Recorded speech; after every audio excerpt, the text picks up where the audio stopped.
ఈరోజు ఆంధ్ర రాష్ట్ర ప్రజలకు అన్నమయ్య జిల్లా వాసిగా ఆ ప్రాంతంలో పుట్టి అక్కడే ఎమ్మెల్యేగా గెలిచి ఒక మంత్రిగా ఉన్న నేను ప్రజల దృష్టికి కొన్ని విషయాలు తీసుకోబోదలిచాను. ముఖ్యంగా గత 10 రోజుల నుంచి రాష్ట్ర ప్రజలు ఎక్కడ చూసినా ఒకటే చర్చ జరుగుతూ ఉంది. అదేందో మీ అందరికీ తెలుసు. రాష్ట్రంలో ఎక్కడా లేని విధంగా గత 5 సంవత్సరాల్లో భూదోపిడీ చేయడం జరిగింది. దాంట్లో ముఖ్య భూమిక పోషించింది ఎవరో మేమందరికి తీసుకొస్తున్నాం. ముఖ్యంగా మా ముఖ్యమంత్రి గారు వైట్ పేపర్ రిలీజ్ చేయడం జరిగింది, శ్వేతపత్రం.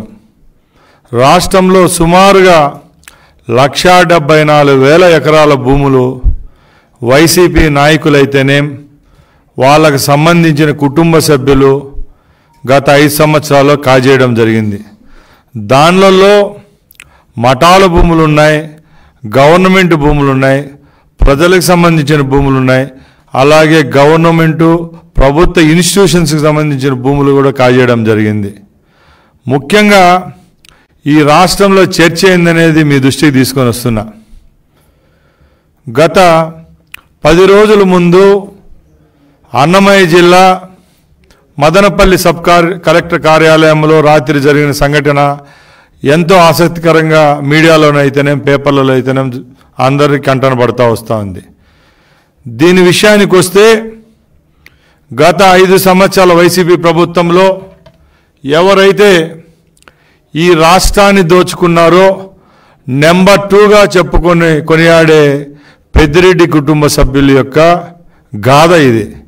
ఎందుకంటే ఆ కుటుంబ సభ్యులు సుమారు 10 నియోజకవర్గాలకు సంబంధించిన భూములను దోచుకోవడం జరుగుతూ వస్తూ ఉంది.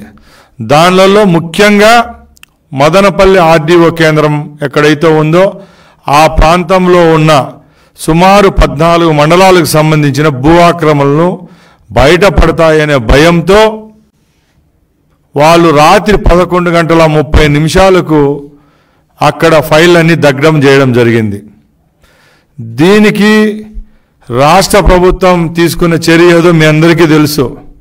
ఎక్కడా చరిత్రలో లేని విధంగా మా ముఖ్యమంత్రి గారు రాష్ట్ర డీజీపీ గారికి హెలికాప్టర్ ఏర్పాటు చేసి ఆ ప్రాంతానికి వెళ్ళమని చెప్పడం కూడా జరిగింది. అదంతా టీవీలో మీరు కూడా చూశారు. ఆ రోజు జరిగిన ఇన్సిడెంట్ గురించి మీకు కొన్ని మీ దృష్టికి తీసుకోబోదలిచాము. ముఖ్యంగా మదనపల్లి, తమ్మలపల్లి, అలాగే పీలేరు నియోజకవర్గంలోని కొన్ని మండలాలకు సంబంధించిన ఫైళ్ళన్నీ ఆ సబ్ కలెక్టర్ కార్యాలయంలో ఉన్నాయి. గత 5 సంవత్సరాల నుంచి అక్కడ సుమారుగా 14,000 ఎకరాలకు సంబంధించి 22A అనే అనబడే ఏవైతే దస్తావేజులు ఉంటాయో అవన్నీ దగ్ధం చేయడం జరిగింది.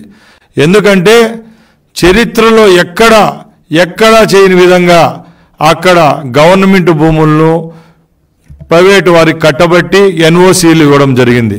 ఎప్పుడైతే తెలుగుదేశం పార్టీ అధికారంలోకి రావడం జరిగిందో ఆ రోజు నుంచి ఈ పెద్దిరెడ్డి కుటుంబ సభ్యులకు గుండెల్లో రైలు పెరుగుతడం స్టార్ట్ అయింది. దానికి భయపడే ఈ సంఘటన అక్కడ చోటు చేసుకుంది. ముఖ్యంగా ఈ 10 రోజుల నుంచి మనకు ఒకటే వింటున్నాం, మదనపల్లి సబ్ కలెక్టర్ కార్యాలయం తప్పక మీడియాలో ఏరే వార్త రావడంలే. అంటే దీనికి ఒకటే, గత 5 సంవత్సరాల్లో వాళ్ళు చేసిన తప్పులను కప్పిపుచ్చుకునేదానికే ఈ కార్యక్రమం చేశారు. ఎందుకంటే ఈరోజు దాంట్లో నిందితులుగా ఎవరైతే పేర్కొంటున్నారో ఇక్కడ అధికారులు అయితేనే మీడియాలో మనం చూస్తున్నామో వాళ్ళ యొక్క పూర్వపరాలు ఒకసారి